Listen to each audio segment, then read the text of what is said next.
Yo tout le monde, c'est Elevage de Dylan, j'espère que vous allez bien, moi ça va super bien. Donc aujourd'hui on se retrouve pour une vidéo sur la volière, donc j'en refais une avant la fin, car j'ai vraiment beaucoup avancé sur la volière et puis j'ai oublié d'en faire des vidéos. Donc du coup, je vous fais une vidéo maintenant. Bon bah il y a déjà pas eu, il y a eu beaucoup d'avancement, je ne sais plus où c'est que j'en étais le dernier coup quand je vous ai fait la dernière vidéo. Je sais que j'en étais au petit grillage, donc j'ai mis du petit grillage partout. Il y a du petit grillage partout, tout en haut, j'ai été obligé de faire des raponces partout parce que ma volière n'est pas droite. C'est là qu'on se rend compte si elle est droite ou pas quand on met le grillage. Ensuite, par-dessus, j'ai mis le gros grillage que j'ai réussi à mieux tendre que le petit, qui est beaucoup mieux tendu. Donc ça, c'est intéressant. Du coup, ça fera qu'il plaquera bien le petit. Ensuite, là, j'ai mis la porte, donc je vais faire une porte. Et mon beau-père m'a dit, bah si tu veux, on a une vieille porte. Une vieille porte qu'on ne servira plus, qui finira sûrement à la poubelle. Du coup, j'ai pris la porte. J'ai posé la porte.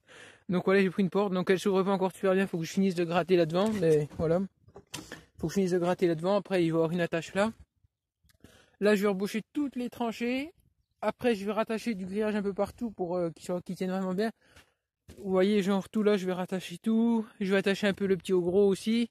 Comme ça, ils se tiendront. Il n'y aura pas trop d'espace entre pour qu'une bête puisse se coincer puis tout casser. Boucher les tranchées. Après, je vide l'intérieur. J'enlève tout ce qu'il y a. Je vais commencer à aménager l'intérieur. Je vais essayer de faire des petites cabanes avec ce qui me reste en rab. Je vais essayer de faire des petites cabanes. Il me reste énormément de grillages. Il me reste, parce qu'en fait, j'ai pas pu finir avec un rouleau. Il me reste deux grillages d'1,50 m de haut. Il me reste beaucoup de petits grillages, un rouleau d'1 mètre en gros grillage. Il me reste du petit grillage. Donc, je pense que je vais garder ça. Je vais le garder, hein. Il pourra toujours servir. Hein. Euh, donc, là, la volière, je vous ferai une vidéo que ce sera tout fini. Après, je vous ferai encore des vidéos quand j'aménagerai l'intérieur. Et puis après, il y aura plus de vidéos sur la volière tant qu'il n'y aura rien dedans, quoi. Voilà. Donc il va vite y avoir des trucs dedans, je pense. Peut-être un peu avant juin, mai-juin, je pense qu'il y aura déjà quelque chose dedans. Bon, je vais vous le dire, je pense que ce sera déjà les cailles qui seront dedans. Parce que dimanche, pas aujourd'hui, hein, mais dimanche prochain, je vais chercher 18 œufs de caille chez un éleveur. Chercher 18 œufs de caille chez un éleveur. Et puis donc je vais les mettre en couveuse. Donc c'est pareil, dites-moi dans les commentaires, c'est vraiment important. Je vais chercher 18 œufs de caille. Les plateaux de retournement semi-automatiques que j'ai achetés là pour pouvoir les retourner depuis l'extérieur peuvent en contenir 12. Moi j'aurais voulu mettre tous les œufs dedans. Est-ce que pour cette couvée là, je mets les 18 œufs sans les plateaux et les prochaines couvées je les ferai avec mes plateaux, ou je le fais avec le plateau et du coup j'ai 6 œufs que je mets pas en couveuse. Parce que je ferai pas de tournée d'affilée, j'en fais qu'une. Donc à vous de me dire, est-ce que pour cette tournée-là, je me mets 18 œufs sans plateau, je les retourne à la main tous les jours, 2 fois par jour, ou je mets le plateau et j'ai 6 œufs que je mangerai et que ça m'énerverait un peu. Donc voilà, dites-le moi vraiment dans les commentaires, c'est vraiment important. Donc c'est tout ce que j'ai à vous dire à la porte. Si, par rapport à la volière, la porte, tiens, avec des charnières, je vais peut-être en remettre une au milieu, je vais voir.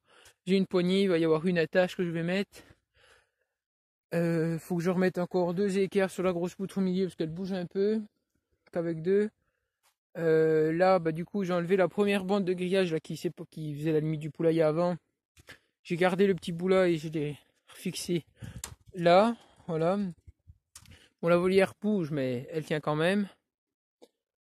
Et puis voilà, quoi, les nouvelles pour la volière. Donc, si la porte, j'ai été obligé de la rétrécir de 13 cm parce que il me faut 1,80 m pour que la porte soit correcte. Et la porte faisait 1,93 m. Donc j'ai réduit 13 cm. Donc j'ai enlevé 6,5 au-dessus, 6,5 en bas. Parce que si j'enlevais 13 cm du haut, ça faisait que j'aurais coupé là. Et ça, c'est pas costaud. Il fallait que je garde la structure sur le côté. Donc j'ai gardé un bout de structure en dessus et en bas. Donc voilà. Et donc pour les canards, pour l'instant ne me posez pas de questions. Je suis en train de me décider. Logiquement, je vais attendre cet été. Prochain couple de canards mignons blancs. Et j'achèterai peut-être même un trio de canards mignons blancs, si ça se trouve. Ou du coureur indien. Donc voilà. Parce que ça reproduit la première année. Ça peut couver, donc ça m'éviterait de mettre ma couveuse en route. Parce que parce qu'avec la MFR, c'est vraiment dur d'avoir des bêtes parce que si ça tombe une semaine où c'est que je suis à la MFR, ma mère, vu qu'elle travaille, elle n'aurait pas le temps de s'occuper des éclosions. Donc, du coup, il faut que ça tombe sur une semaine où je suis là. Donc, du coup, c'est pour ça que je dois prendre du canard domestique pour que ça puisse couver. Qu'il n'y ait pas besoin d'acheter des nids à chicane, des nids spéciales, là, des machins comme ça. Que je puisse, voilà, qu'elles puissent avoir leur nid, qu'elles puissent faire leur nid derrière, dans un petit coin, toute seule, dans une cagette, un truc comme ça. Et voilà, donc dans un bidon, ou voilà. Pas besoin d'acheter des nids à chicane qui coûtent 50 €. Voilà, donc j'attendrai sûrement cet été qu'ils en vendent à la femme de Beaumont ou que je trouve des œufs. Bon, ben moi j'espère que ça vous aura plu. N'hésitez pas à vous abonner à la chaîne, liker, laisser des commentaires. Et puis moi je vous dis à la prochaine pour une prochaine vidéo. Salut tout le monde.